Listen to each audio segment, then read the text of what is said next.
Frères et sœurs, je vous salue, c'est frère Sébastien.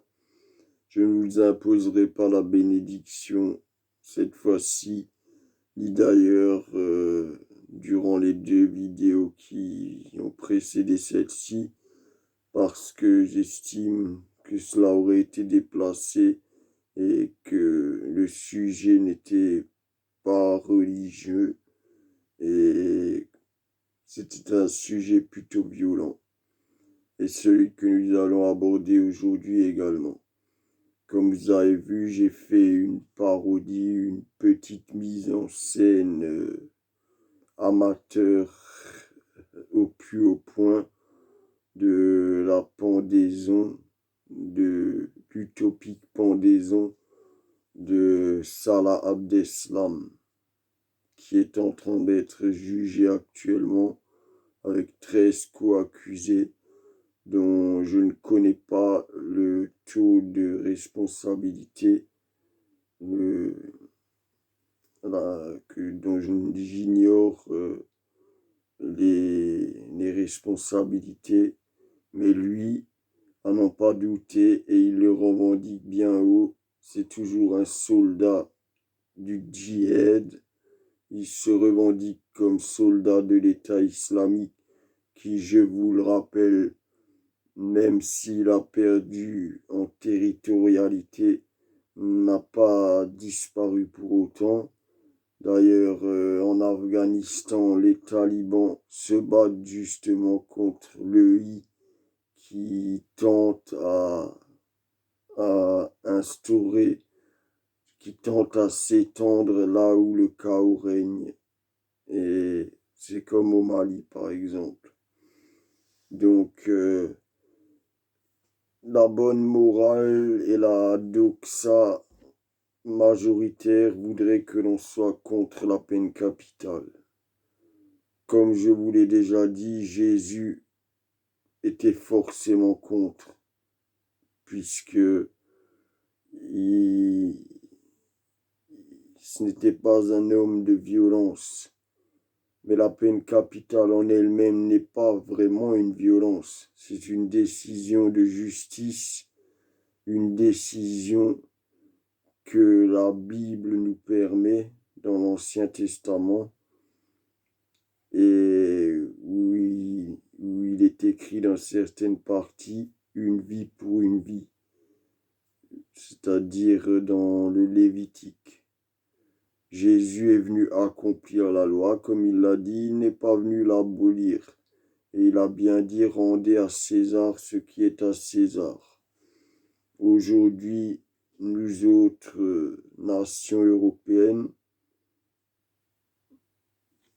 nous avons abandonné la peine capitale. Mais il n'y a de cela pas si longtemps,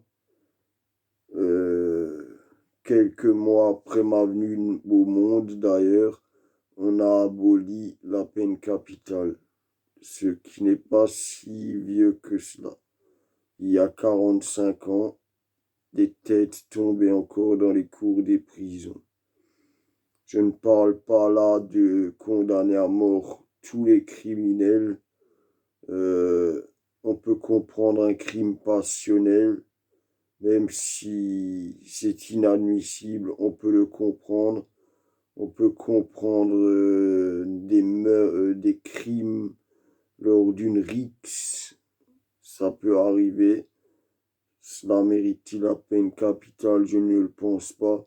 Mais pour ce qui est des assassinats prémédités, surtout lorsque ce sont pour des raisons pécuniaires, pour tout ce qui est des violeurs, des pédophiles, des violeurs d'enfants, des misérables pour moi, pour tout ce qui est des assassins d'enfants et pour tout ce qui est des terroristes, quand bien même ne sont-ils pas passés à l'acte, le simple fait pour moi de projeter un attentat devrait être passible de la peine capitale.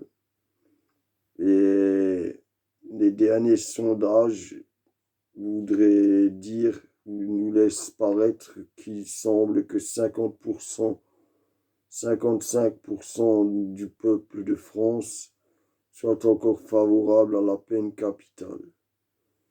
Je pense que le procès qui se joue actuellement n'y est pas pour rien, quoi.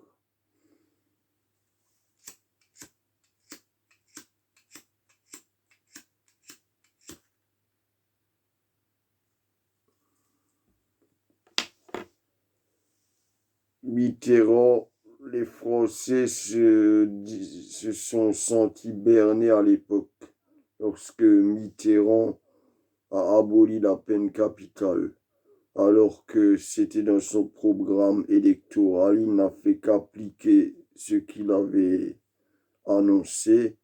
Donc les Français à ce moment-là ne pouvaient s'en prendre qu'à eux-mêmes. Quant à Robert Badinter, eh bien, c'est un grand homme et j'ai le plus grand respect pour lui, car lui a été confronté à une peine capitale injuste. Je vous rappelle un peu ce qui a donné naissance à son combat pour l'abolitionnisme. Il était avocat de Robert Bontemps, qui s'était évadé avec Georges Buffet de la centrale de Clairvaux.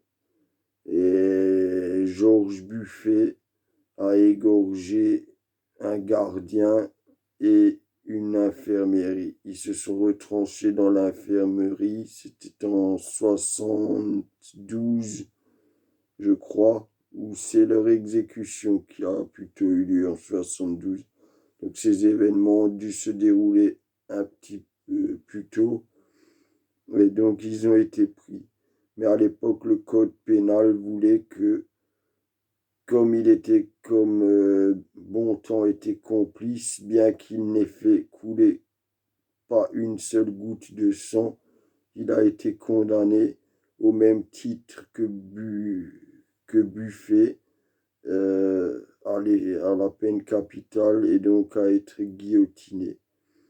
Il fut d'ailleurs le premier, puisque, puisque bon, puisque Bontemps, non, puisque Buffet, excusez-moi, lui, n'avait pas peur de la mort et l'avait même réclamé durant le procès d'assises, affirmant que, de confession catholique, le suicide lui était interdit et donc il a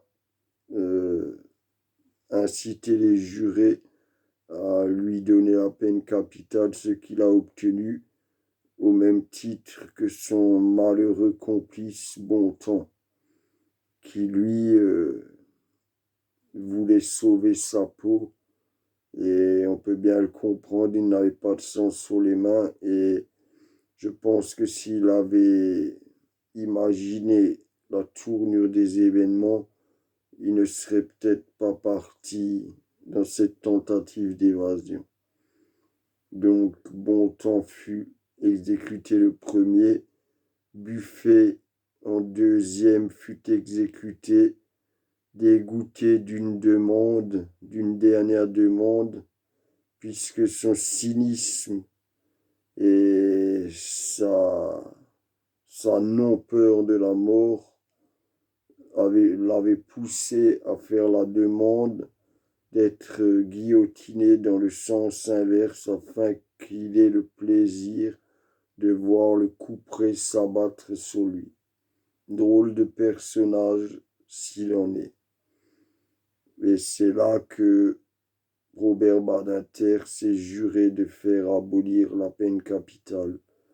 Je rappelle aussi qu'il a connu les heures sombres du nazisme et qu'il a perdu plusieurs des membres de sa famille lors de la Shoah. Donc cet homme avait toute légitimité à s'opposer à la peine capitale. Mais dans un autre contexte, nous allons revenir à Salah Abdeslam, qui revendique fièrement son geste. Au nom de Dieu, en plus. Ces gens tuent au nom de Dieu. C'est ça qui est encore le plus détestable dans toute cette histoire. Ils salissent même la religion des musulmans modérés, car j'en côtoie, je peux dire qu'il y en a. Il y a même des non-musulmans, des musulmans non pratiquants de plus en plus. Pour preuve, je connais parfois mieux l'islam et le Coran que des musulmans de souche, puisque je suis théologien et que forcément il va de mes intérêts, il va de soi que je m'instruis sur les autres religions également, ne serait-ce que pour pouvoir mettre en contradiction, mais c'est ainsi, quoi. Donc cet homme ose se plaindre de ses conditions de détention, eh bien, sous ma justice, sous la justice du Crux Fidelis, il n'aurait pas le plus longtemps à se plaindre de ses conditions de détention. Le procès n'aurait pas besoin de durer 9 mois. Il serait clôturé en quelques semaines et il déboucherait de toute manière par une sentence capitale, puisque sa culpabilité ne laisse aucun doute. Il la revendique. Il ose dire aussi aux victimes que on a attaqué la France, mais cela n'avait rien de personnel. Pardon, mais certaines personnes porteront à vie les marques laissées par les blessures qu'ils ont infligées. Dans certains rapports, il semblerait que sa ceinture d'explosifs n'ait pas fonctionné, ait été défectueuse, et dans d'autres sources disent qu'il s'en est séparé, qu'il a peut-être été trop lâche pour aller jusqu'au bout de son projet meurtrier, puisque la plupart, puisqu'il est le seul survivant, je vous le rappelle. Les 13 co-accusés doivent avoir une part de responsabilité, certes, mais lui est à condamner à mort sans aucun doute, mérite la sentence capitale. Il n'y a même pas à en discuter, d'autant plus qu'il revendique son geste.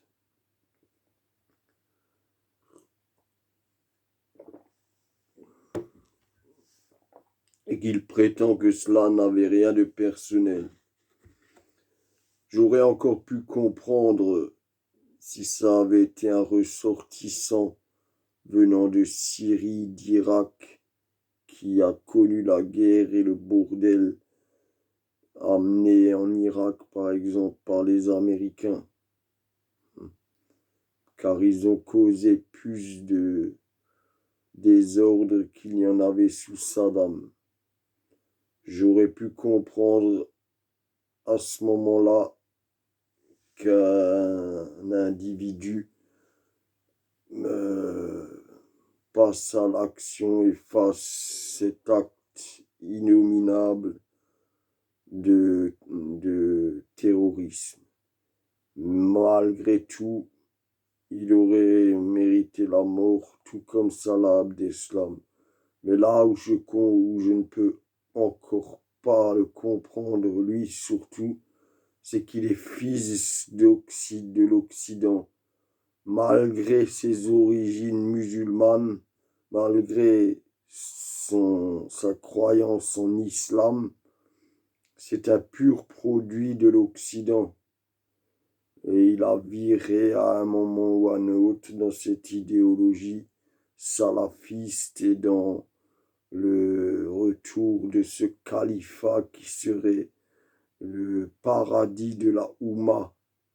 Mais on a bien vu les images de propagande de Daesh.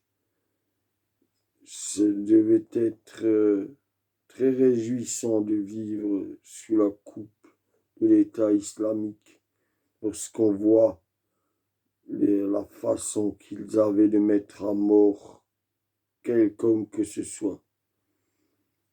Pour Salah Abdeslam, la pendaison serait une juste réponse. J'envie les victimes qui peuvent pardonner. Honnêtement, je les envie et qu'ils soient pleins de grâce quand le Seigneur les accueillera au jour de leur mort. Parce que eux ont réellement le message de Jésus en leur cœur. Mais un État, quel qu'il soit, c'est à lui de prendre la responsabilité de châtier. Même si ça ne ramènera pas les morts, une vie pour une vie. Encore faudrait-il qu'il en ait des cinquantaines de vies. Il n'en a qu'une à donner. Mais c'est ce qui doit résulter. C'est la peine capitale, au moins pour les djihadistes qui passent à l'acte et qui font ces actes et innommables de terrorisme, surtout sur notre sol. Donc, qu'on le juge et qu'on fasse une loi d'exception et qu'il soit pendu vite et bien, les cervicales rompues, il n'aura plus à se plaindre des conditions de détention, car une éternité de réclusion ne pourrait racheter ses fautes. Et en le laissant, il ne sortira sans doute jamais plus de prison. Mais en le laissant en prison, on lui donnera l'occasion d'écrire des livres, de développer des thèses, de devenir une éventuelle figure du salafisme futur. On l'enferme, mais il continue à vivre et donc à pouvoir produire de l'idéologie mortifère, la même idéologie à laquelle il a obéi et qui l'a conduit là où il se trouve actuellement. Et je serai de ces gens qui, même sans être payés à titre gracieux, je n'aurai aucun scrupule à actionner la trappe pour faire chuter Salah Abdeslam afin que la corde lui rompe les vertèbres. Et je suis sûr que beaucoup de gens seraient prêts à faire cela à titre gracieux, de la même manière que moi je le ferai. Et j'y verrai même un devoir sacré. Salah Abdeslam et tous les djihadistes qui veulent la mort de l'Occident, tous les djihadistes qui causent et qui s'attaqueront à l'avenir, à nos terres, sauront que leurs crimes ne resteront pas impunis et que pour ces gens-là, nous serons aussi capables de cruauté. Mais ce ne sera même pas de la cruauté, ce ne sera que justice brève, expéditive, qu'ils rejoignent leurs prophètes, qu'ils rejoignent leur Dieu, qu'ils rejoignent leurs 70 vierges. Voilà. Une vie pour une vie, c'est aussi simple que ça. Alors oui, le crux fidelis est favorable à la peine capitale dans un grand nombre de cas, et surtout lorsque cela concerne du terrorisme, de l'assassinat d'enfants, de la pédophilie. Et bien là, le crux fidelis est unanime et se prononce